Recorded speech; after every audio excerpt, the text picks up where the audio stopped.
I was born in South London and to a normal family. You know, Dad was worked on roofs as a roofer. Mum worked in a variety of different jobs and sort of part-time, looked after the children, 2 brothers. And I was just brought up in a normal family, went to a lovely school, a state school, went through usual GCSEs, A-levels. And I suppose my sort of thing from school time was I was always a bit of a worrier. I was always sort of working more than, just to make sure. I never was super confident. I don't know why that was, but so I was one of those sort of over-prepared. And but one thing I did think as a result of when I was all through school is that if you wish for something hard enough, you end up achieving it. And so all through school, if I wanted to be in a team, or if I wanted to pass an exam, or go be invited to a party or anything like that, I used to really wish for it, and then it would happen. And I'd think, wow. This wishing works, and it was even in my early career. So I left school with A-levels. I went straight to work for a company called BP Oil, and that was because I thought, I had no careers advice whatsoever. No one I knew had been to university, but my next door neighbour worked for Shell Oil, and I remember thinking, I'll apply to all the big companies, the biggest companies in the country, and I'll see if I can get a job with them. And I got a job with BP Oil as a trainee, and they then sponsored me to do a business studies degree, and I did a whole variety of trainee jobs as a graduate entrant then, ranging from HR to IT to finance to sales. And I started to be really successful at sales, not because I was super confident, but because I was, again, very analytical, and I used to look at what is it that we have at BP that our competitors don't. And also, I suppose I was a young woman in a man's world. I was selling fuel oil and bitumen products to transport managers, and so I suppose I was a novelty. So I did quite well there, and I was there for about 10 years. But I suppose the theme all the way through, just following on from school, was again this whole thing about wishing, so wishing to get a next car, wishing to get my first house, wishing to be asked out by that particular boy or whatever it was. And so I always used to think it was wishing, and it wasn't until later that I realised it's actually about focus, and that when you really want something and you focus on it, if you focus on it enough, you start to sort of be led towards it because you try a number of strategies to achieve it. And that's probably been the whole thing throughout my life, is trying to establish what it is that I next want, articulate that really clearly, and then remind myself of it and focus on it. And when I do that, I tend to be successful. And when I don't do that, I can lose, if I look back over my history, lose years where they would have been enjoyable years, but I wouldn't have said that they were years where I achieved massive things because, I wasn't doing that. It was quite interesting that you're talking about this. I interviewed Marie Diamond a week ago, and we were talking about manifesting. Yeah. And when you were talking about wishing there, it was almost like you were manifesting these. What do you think about the whole positive movement and manifesting and affirmations? Yeah. I mean, do you use any of that in your sort of daily life, your daily practice? Yeah, I mean, very much so. And, I went to the first Tony Robbins event in 2006. And before that, Richard Bandler, NLP, was introduced to me then. So I started to learn this and go down the sort of personal development route from about, 2005, I suppose. And over that time, learned a lot of these and was open-minded enough, luckily, to be able to try them and implement them and see what worked. And, there's different names given to some of these things, like manifesting, as you say, and the law of attraction and all of that. And some people will poo-poo it because they will think that, it's sort of a bit woo-woo and up there. Sounds a bit woo-woo, yeah, wishy-washy. But I just call it focusing forward, focusing on what it is you want. And there is something else other than just working hard and I definitely feel that you draw things to you. I'm proof of it, and I've seen other people do it, that when you want something with the right focus and doing all the right things, usually speaking, it happens. And you can't actually say that it's going to happen at a particular date, and you can't actually say it's going to happen in a particular way, but it does happen. And you think, wow, I wanted that to happen, but I never thought it was going to happen this way. And that's happened to me time and time again. So I really do believe you can't just sort of sit there and wish and wish and wish. It has to be much more than that. But if you take the action as well and the focus, all of it combined gets you what you want. Now, did you manifest or see your MBE coming? Because in 2019, was it? Yeah. Tell me about the MBE and yeah, how you well, were with that.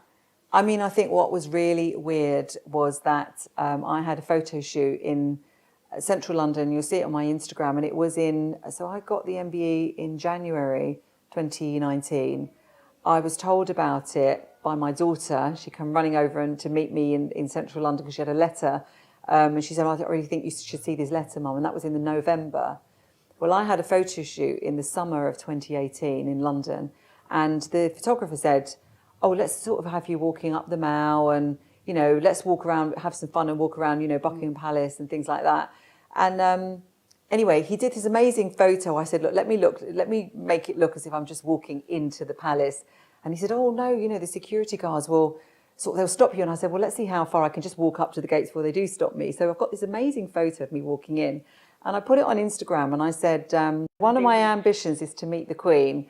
And this may be as far as I get, and I posted the photo. And, it was certainly in one of my things, one of my visions and one of my affirmations is that I wanted to meet the Queen before she dies. And the other really weird thing was I was minding my own business, walking back from Victoria one day from a podcast. And suddenly I got stopped outside the Goring by some police. And the policeman was lovely. And he said, the Queen's coming out. She's been for a lunch with her girlfriends. And then actually walked right in front of me and I had a really good look at the Queen. So those couple of things. Were funny little things that happened. I never wrote down that I wanted to achieve an MBE, but I wanted my work to be recognised. And if you think about all the things that I was doing, listening to policymakers, wanting to influence policy in a certain way. So I suppose making myself known there and my views known there and my ideas known there, together with proximity, I suppose, probably I did manifest it, yeah. It's amazing. And just going back to, or not going back to, what in terms of what you do now, because it's a recruitment consultancy, but you're really focusing in on young people. Yeah, I mean, and even that sort of moved on. It's very interesting the stages that we've been through and how you don't need to have all the answers and all the clarity of your goals right at the very beginning, because I had 20 years in the corporate world. So I had 10 years at BP Oil. I then moved to what was called the Woolwich, and then it was acquired by Barclays. So 10 years there as well. So I had 20-year corporate career. And it was really towards the end of that where I thought, I want to start my own business. And the reason for that, and the thing that really sticks in my mind, was that I was reporting at board level. I remember one night, very late, the chairman of Barclays was there, and we were in the boardroom, and he was exhausted, and we all were doing something or other. I mean, it shows how important it was because I can't even remember the detail of it. But what I do very distinctly remember is looking at him and thinking, I really don't want your job. And I thought to myself, if I don't actually want his job, then really I ought to be moving. And a lot of my friends, I was 39 years old then. A lot of my friends were running their own businesses. My children were that little bit older now. And so I thought, yeah, I'm gonna leave and I'm gonna start up a business. And at the time it was going to be shoes, because I was sort of super keen in shoes. I was thinking about the online market. Net-a-Porter had just sort of started. But, for various reasons I won't go into now because of time, I ended up starting a recruitment business. And to start off with, it was going to be placing mid-level professionals. And again, to try and cut sort of quite a lengthy story short, that grew really well until the first recession. 2008 came, it was like a tap turned off. So I had refurb, beautiful offices. I think I had about 60 staff. I always remember a time, again, it's funny how you feel moments where you must have been feeling intense emotion. I remember walking through the floor one day and everyone's laughing, they're having the greatest time. And I'm thinking, oh God, I've got to pay this lot. What am I going to do? And I really had my back up against the wall there. And but it's the best thing ever. Same with, what we're experiencing now, because it makes you diversify. And I started to diversify into a whole range of different things. Training companies, accountancy services, because I thought, right, I've got all these clients, I know they like us, what else do they need? I've also got these great staff, what else are they capable of? And we started to look at, a number of things, but the training business really flew because we then won a contract, and it was one Friday afternoon, I filled out a bid, and we happened to win a contract with the Department of Work and Pensions to work with newly unemployed professionals. And we started to train them in CV writing, but we went one step further and placed them into jobs because we were recruiters still. And that led then to us being very successful with that. That replaced the missing recruitment revenue. And the next thing, I was introduced to apprenticeships by Boris Johnson in February 2011. And I realised that we had a lot of applicants who were young, very young people. And I thought, wow, this this sort of is an opportunity for them to access industries where they never would have had the opportunity to do so in the past. So let's put together some sort of pre-apprenticeship thing, because I can't put them in front of employers the way they are. Let's do some work with them, let's match them up, and let's deliver apprenticeships. And then we did that really successfully for about 10 years and became known for being the most effective provider of that type of service in the UK. I mean, that's amazing. I mean, certainly when I was young, there wasn't that sort of service there. It was almost like an automatic university. And there was back in the days where university was paid for. It was like you went to school, you did your A-levels, you went to university. You didn't really question it. It was either your parents' goals or society's goals. What do you think the secret is, or how do you help young people, not just actually young people, even looking at yourself, to really figure out what your true purpose is, what your real inspiration is? Well, you said exactly what the key is there, because I think there are so many courses, you know, as those years progressed and government realised that we had a potential issue with youth unemployment if we didn't do something, they started to put money into helping young people to get their first job. But so many of the courses that are available to youngsters take them straight into strategies to achieve a job without explaining the bigger purpose, without getting them to think about their bigger purpose. So where we were different is they would all turn up thinking they were about to do a CV writing course and try and do an interview course.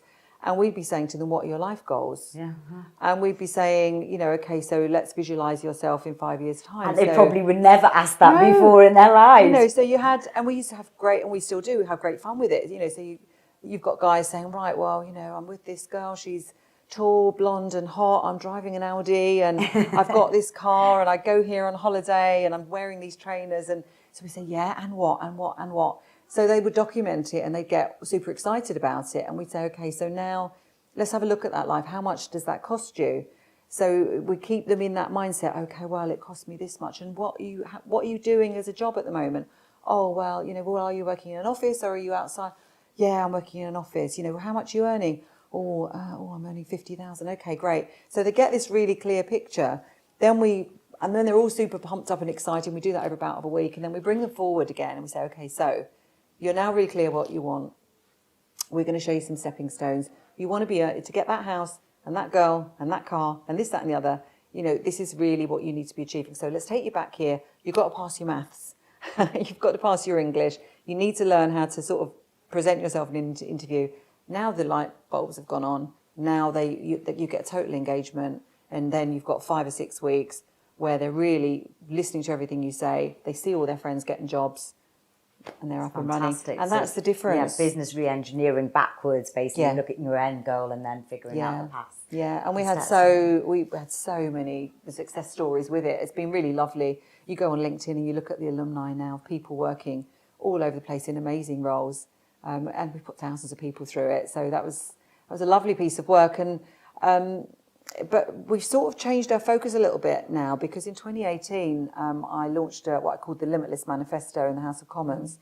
And the reason for that was that I realised that, okay, young people are nicely provided for now. There's many, many opportunities like this. But what about all these midlife people? Mm-hmm. You know, they're all sort of great members of society insofar as they're doing a job, they're paying their taxes, you know, they're creating, you know, GDP growth, but are they really happy? Are we getting the most? Probably not. You know, are we getting the most out of them? Yeah. The country wants greater productivity. The country wants us to be a global leader. So what about this massive untapped potential? So those, and not just those ones that are in the jobs. What about this other lot who now, you know, they're mums and maybe they've decided not to return, or maybe, you know, they've retired early and now they want to come back because they've got so much to give. There's this other load of untapped potential. Right, so what can we do about these? And so I came up with this proposal, which is a method of inspiring these individuals to realise that, you know, they can do new careers, start again with the benefit of all their experience, but there is just one thing missing, and that was they don't feel physically strong enough and mentally strong enough to do that. So I thought, right, there's the missing piece. You look absolutely amazing, and I know we both share a love of lifting weights. But tell me about your body transformation, because it really was phenomenal. Yeah, I mean, it was sort of accidental, I suppose, in a way. I have always been very active, you know, even though I've been a hard worker and work long hours, and one of those that sort of just carries on working till it's done, and relatively full of energy. Always prided myself on not needing too much sleep, etc. So during, I turned 50, and I definitely bought into that whole belief that, okay, so now I'm sort of middle-aged, and so the fact that I'm feeling a little bit fat around here, that's to be expected. I put up with it, and I sort of compensated by buying more and more clothes, and thinking, oh, does that look okay? And so by now I was sort of doing more presentations and things. So it used to get on my nerves, because I'd have a lovely dress, but it would be a bit tight, so I'd be thinking, oh, my bum looks a bit big in this, or I better make sure I hold tummy in. And although I was still a small size, I knew that I didn't feel. But it wasn't just about aesthetics as well. What I didn't realise at the time is that I was also draining myself of energy. If you think about a battery, it was getting to a point where I wasn't really filling that battery up properly because I wasn't sleeping as many hours probably as I needed to. And, I was getting up at 5 o'clock and going to boot camp in the pouring rain. And so it wasn't like I wasn't trying to sort of stay fit, but I wasn't getting the results, and my body wasn't as I wanted it to be. So were you cardio queen at the time? Yeah, I was, boot camps, running around, all the classes. And I never would have stepped foot in a weightlifting gym. I used to sort of think about this whole bodybuilding world as sort of a bit of a weird world, I suppose, as many people do. And then my son, who now is 28, he came back from the US, and so he was living with me for a little bit. And I used to watch how he started measuring his food, and he'd be going to the gym. And I thought, wow, he's changing shape before me. And what is all this measuring his food and gym, kitchen scales and stuff? But he said, Mum, you really should come to this gym and just see how you get on. And so one day I thought, I will.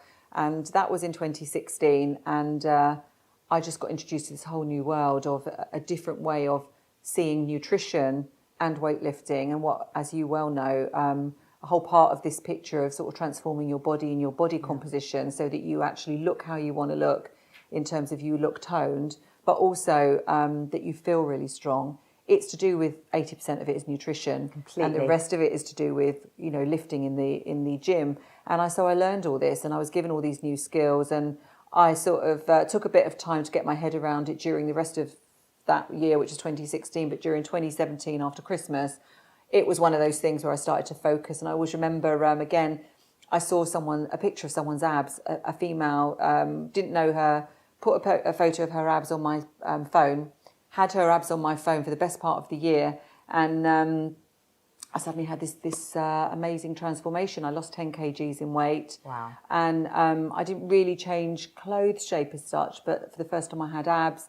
I was toned all over. I was quite happy to, fling my clothes off and trot around anywhere. Naked, right? Well, That's I was happy with that, know. And whereas, if you don't feel as great naked, it's sort of different, isn't it? And so all of a sudden I had this body that I didn't recognise, and I felt so strong, so energetic. I was leaping out of bed at 4 a.m., but I was going to bed earlier. And I'm not saying it wasn't a struggle, but, to sort of change my eating habits, to give, I used to love pasta and wine. Now I still have that, but I know about how to sort of manage that. It's the 20% rather than the 80%. Yeah, so I got this great transformation, and, the photos there on Instagram, and it went in the Daily Mail and things like that. And people started to say, wow, she's biohacking. Really, I suppose I was, insofar as I wasn't doing anything special with supplements or anything. It was all sort of just changing natural foods and eating at a certain time, and certain type of macros, more protein, different types of carbs, all from vegetables and things, and lifting weight. So basically losing body fat, increasing muscle mass, and then you get that type of body. And but the really interesting thing about it was, number one, you feel more confident in yourself, but that means that then you attract more things to you. People want to speak to you. So business comes your way more. And obviously what you can't see is what it does to you mentally, because you can obviously see physically what it does. You can feel how strong you feel physically. But what you don't realise is what it does to your mind, in terms of your ability to think more clearly, address challenges more quickly, and just sort of cut through the crap really, and sort of get things done. And so I suppose I got to about the end of 2018 in that mindset, and it was only when I look back that I realised that for many years I'd been succeeding despite myself, as opposed to because of myself. It was almost like sheer bloody willpower, to sort of get it done. Yes. And Now I seem to be floating along and getting so many things, and things all sort of started to come together. And I'm not saying that there weren't many challenges, and there not still are, but I suppose I address them in a different way, and I can never sort of be defeated by a challenge. I suppose I've got a very strong self-belief, and that applies to many things. You know, loved ones being ill. You know, my ex-husband being diagnosed with cancer, and but you know, myself and my children being able to sort of rally around him, such a team. You know, helping him with his nutrition, helping him with his mindset, getting him through from stage 4 cancer to being totally in remission and free of it. That's you know, fantastic. So it's not just about helping people with their careers and their business and their bodies, but their mindset, and it has far-reaching consequences. So the transformation started off as let me get rid of this tummy roll and see if I can get a six-pack, to really changing everything that I focus on when I'm trying to help people with their careers, because I like to now look at the fundamentals, get those right first. And then it helps not just their careers, but everything in their life. So tell me about the new project, the Your Body, Your Business. Well, I came up with that concept because, you know, thinking this way, and you know, so many people would come to me and say, wow, you look great. Then the next thing was, how do you do it? And so I was forever telling people, and especially the people that worked in my business, I started to encourage them to go and take more steps. So we had a steps challenge. Then I started to talk to them about meditation. Then I started talking to them about macros. Then I started talking about weightlifting. And, you know, people were saying to me, I can't remember sort of who particularly sort of sparked the idea, but before I knew it, I was filming several modules into a program, and we created this program, and we called it, and I was thinking body, business, world, lifting the world. And I just thought, your body means business. And that's how it came about. And it's YBMB, and your body means business. It's just sort of, you know, in 2018, the summer of 2018, we launched it. It was 30 odd modules online, and it basically brought together all the things that I've learned, and I compartmentalised them into a series of things I'd learned to do with mindset, a series of things I'd learned to do with body, and a series of things that I'd learned to do with business. Because what I realised is all the business strategies that I'd learned over the years, and I'd definitely been a seeker of knowledge, you know, going all around the world. I know I share this with you, you know, finding out what works. What I realised is many business strategies work, but the missing ingredient very often is your commitment, your consistency, your energy to implement them. And once you've got the energy to do that, they all work. Then you can take your pick. So I created this program. It's available online. And then, you know, just the most recent cohort started. It's 29 men and women. They range from 38 years old to 67 years old. And I like the fact that you said it's for men as well, because obviously you're a gorgeous woman, and you've done this as a woman, and a lot of people would think, well, would you attract more women? But actually a lot of men in there and reach that midlife crisis stage as well. Very much so. And I, you know, sometimes I feel sorry for men, because I mean, women, you know, I love to see empowered women, and I love helping women, because I do think very often but this applies to men and women, you know, they don't realise what their potential is. They think that they're washed up at mid-40s, mid-50s, that they've had their career, if only they'd done this, if only they'd done that. For some reason, they think it's too late. And yet, you know, the science says that we ought to live, if we're a perfect human specimen, to about 150, if we don't do things to damage ourselves. But what that really means is that you can renew your cells. You know, you can get to the age of 50, just as I've done. You can get yourself super fit and healthy, healthier and fitter than you've ever been in your life. And out before you now is another 50 years of working life, where you know everything that you knew before. You've got the benefit of all the mistakes and the benefit of hindsight. So you have got this older head on these, you know, literally younger shoulders. And now look what you can do. You know, you can be inspired, you can inspire others, you can have a whole series of new careers. And this applies to men and to women. And as I said, you know, I feel it's great to empower women, but I do feel sometimes for men that they are stuck on the treadmill even more than women. You know, we say that we want more women want it to be in the boardroom, but let's have a look at some of those men that maybe they don't want to be in the boardroom. Maybe, you know, they actually would love the opportunity to jump off the hamster wheel, but they've got to pay the mortgage and the school fees and the car and everything else. So I love to see men on this program as well, because, you know, again, they go through their own sort of form of, you know, sort of midlife crisis, let's say. And just as we're all human specimens, you know, regardless of the gender. And the world is there waiting for them to change their careers, you know, men and women. So it's great to have all of these people and to be helping these guys get six packs at the age of 67. It's just something I never thought I'd see myself doing. So I'm so excited about it.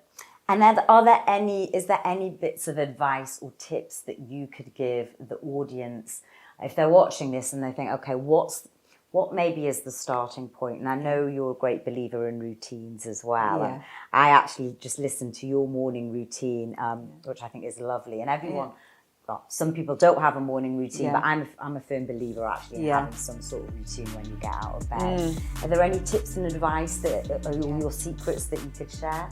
Well, the first thing that I see time and time again with individuals is that they know they want something to be different. But when you say, so for example, they will say, I just never have any time, of my own to pursue my new career or even look at it. And you say, well, what would you really love to do? They start to tell you and you say, okay, so how would you like your day to be?